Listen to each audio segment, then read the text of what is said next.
School campus security system rerepasuhin ng DepEd. Detalye mula kay Nolan Ariola. Maraming salamat mga kapanalig. Nanawagan si Education Secretary Sani Angara ng pagkakaisa ng mga paaralan, pamilya, pamahalaan at security sector upang mapalakas ang seguridad at mental health support ng mga campus kasunod ng pamamaril sa Ateneo de Zamboanga University Junior High School. Pinangunahan ni Angara ang emergency intervention efforts sa Zamboanga City at nakipagpulong sa mga opisyal ng paaralan, lokal na pamahalaan at Philippine National Police para ripasuhin ang campus security protocols. Iginit ni Angara na galit, sakit at ang panahon dahil patuloy na nakakaapekto pa rin ang hanging habagat kahit posible pa rin ang pagbuo ng mga ulap, rain showers at thunderstorms sa mga susunod na oras. Sa encyclical letter na Laudato Si ni Pope Francis, sinihimok ang mga mananampalataya na pangalagaan ng kapaligiran dahil tao din na nagiging biktima ng mga sakunang bunga ng pagkasira nito.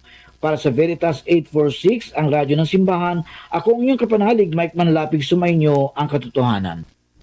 School campus security system rerepasuhin ng DepEd. Detalye mula kay Nolan Ariola. maraming salamat mga kapanalig. Nanawagan si Education Secretary Sani Angara ng pagkakaisa ng mga paaralan, pamilya, pamahalaan at security sector upang mapalakas ang seguridad at mental health support ng mga campus kasunod ng pamamaril sa Ateneo de Zamboanga University Junior High School. Pinangunahan ni Angara ang emergency intervention efforts sa Zamboanga City at nakipagpulong sa mga opisyal ng paaralan, lokal na pamahalaan at Philippine National Police para ripasuhin ang campus security protocols.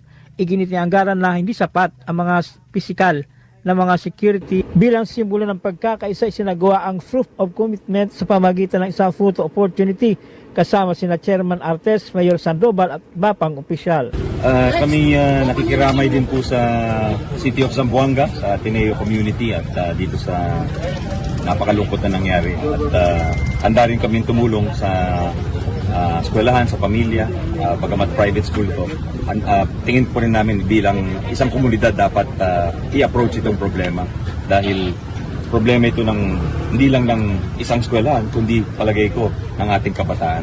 At kasi problema nga siya ng kabataan, problema din po siya ng komunidad at ng bawat komunidad, ng bawat ng ating buong bansa sa totoo lang. So, ang tinitingnan mo natin, hindi lang yung seguridad. So, hindi lang bakod, hindi lang CCTV, hindi lang metal detectors. Importante ho yun. Pero importante din ho siguro kung yung magre-reach out talaga yung ating mga komunidad, starting with sa amin, sa school communities.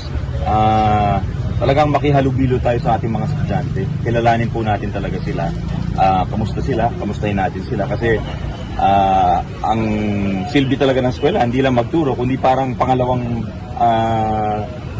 tahanan na ho yun eh. Para sa Veritas 846, ang radyo ng simbahan, ako ang inyong kapanalig, Nolan Ariola, sumainyo ang katotohanan. Ronda Veritas Report. Kalakbay ng pamilya. At tayo po ay nagbabalik at tuloy-tuloy po sa ating programang Kalakbay ng Pamilya, mga kapanalig.